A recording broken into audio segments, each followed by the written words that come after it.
because you're gonna fight differently than I'm gonna fight, than he's gonna fight, than they're gonna fight. Context is gonna matter, right? If I get out of my truck and somebody comes on, they put a gun in my face and they say, "Give me your truck." Well, here's my keys. That's why I pay insurance. But if I get out of the truck, somebody puts a gun in my face and they say, "Give me your truck," and my kids are in the truck, well, now it's a completely different circumstance. Threat to me is the same, threat to my truck is the same. The totality of the circumstance is very, very different. We're gonna have to fight. That's just the way it is. Now it's my whole body crossing the plane of the wrist. I drop this down to get his arms out of my way. There's that elbow, or there's that hammer fist, there's that front kick. Get her, Joe, get her. Get her. Come on, Sarah. Yeah, I know. I was thinking that when he was talking, I was like, oh, maybe I need to get more training, you know, and figure out the next thing so I can be better prepared. So I want to use big gross motor movements to deal with this. So it's 1, 2, 3. Now from here it's a fight. Hit him. Don't hit your arms. There's no excuse, in my opinion, for everybody to not have a tourniquet and know how to use it. A 6-year-old, his name is Jacob Hall, died because that really basic skill set wasn't afforded to teachers. Because the only thing at the end of the day that any of us really control is ourselves.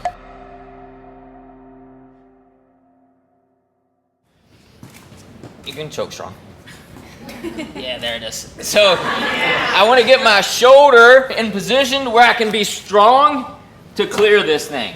Maybe I push off, I go to higher force if I have it on me and it's necessary. Depends on context, okay? This is a very narrow kind of context that we're giving. There you go. Yeah. That's it. Yeah, but I'm not sure how we're doing this over here. It's okay. So you're just gonna have one under and one over. So I've got one under and one over. Antonio has the same thing. Okay. So I'm gonna go palm to chest. Palm to chest. Elbows, hammer fists, front kicks, push, bail. You know, it's actually really interesting and really cool because you see people from all walks of life. You see people who have had a bunch of experience in the law enforcement and self-defense field, and then you see just everyday people. I mean, children. So it's really cool to kind of see that kind of bandwidth and range of experience. Blind him and then make that kick to the nuts. See how awesome that worked? That's why it's very dangerous to give a lot of cookie cutter responses. You know, you're gonna have to be able to analyze every situation and determine what makes the most sense at that moment in time for you. I can't control the time of day that I'm gonna be attacked. I can't control how many people are gonna attack me. I can't control if they're armed. I can't control if they're big and strong and ugly. There are really basic kind of self-protection things that everybody can do. I make a distinction between self-protection and self-defense. Self-defense is reactive. You're already being choked. You're already being headlocked. You're already being stabbed. You're already being shot. You're already being tackled. Self-protection is smart parking in a smart place. Understanding that my ability to control my environment is my ability to analyze what's going on around me. Do I have a plan with my family? If something goes wrong, who's getting your kids out of there? And who's staying and fighting? Have you had that conversation? It's too late once you're in the parking lot. I'm telling you. That conversation can't happen then. Okay? So if you plan to know how to deal with a fire in your house, your kids know what to do there. They should know what to do if there's a violent confrontation. Because one way to guarantee that you all take an L that day is if you're having to worry about where everybody is while somebody is attacking you. While somebody is punching you, choking you, trying to tackle you, all of those kinds of things are going to be massively difficult to deal with, just you and them. Now do you and them, and you trying to put people behind you and control where they are and where they're going. It's incredibly difficult to do, and it's very stressful. What surprised me in a good way was seeing how many newbies came out, how many parents came out and listened to Ryan. Forget about the physical stuff that he taught, just the mindset, giving the real tactical, practical understanding of what can happen out there and the need to be ready. that was awesome. Watching around the room as all the light bulbs were going off, beautiful. Having tools on you, if you don't feel incredibly comfortable with punching somebody, that same hammer fist movement that we did to the pad, you can do that same thing with this. It's just a flashlight. There's nothing special about it. It's got some beveling here on the front of it that probably can do a little bit of extra damage. Obviously, it's got a cool strobe light feature.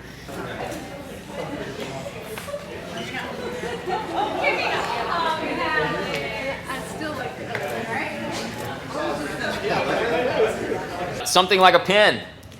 This is a pretty cool pen. It looks incredibly dangerous.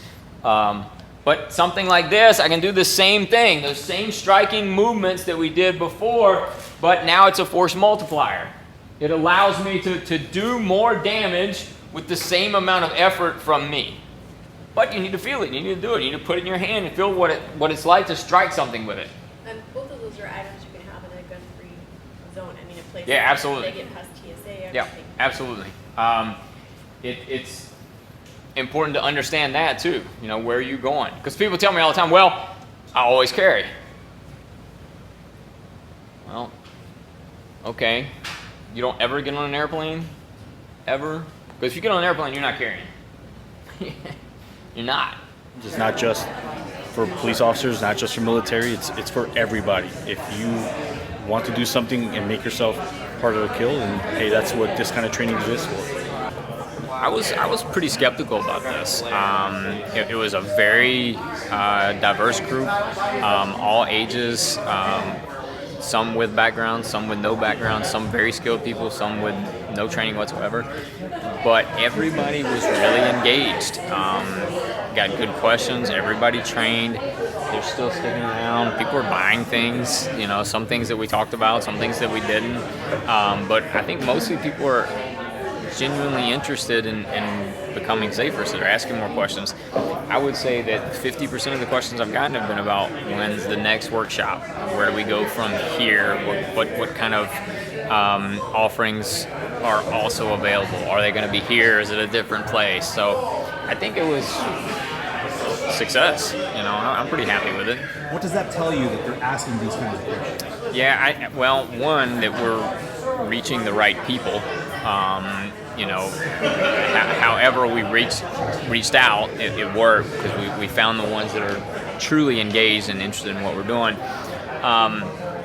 And B, you know, I think we're in a space where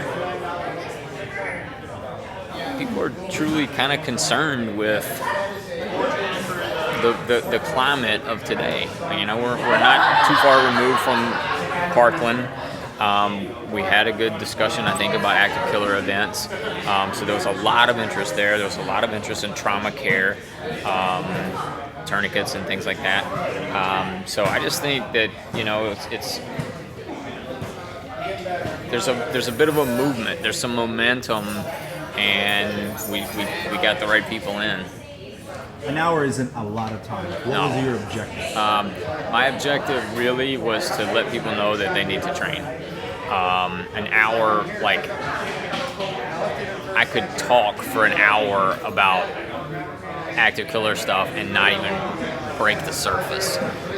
So it was a little painful for me to have to rush through some things, but I wanted to get them physical. I wanted them to understand that it's not just about talking, that they physically are going to have to do something. They're going to have to go hands-on, but then I wanted them to be able to take away something too, you know, have a good understanding of self-defense and self-protection and some principle-based kind of stuff.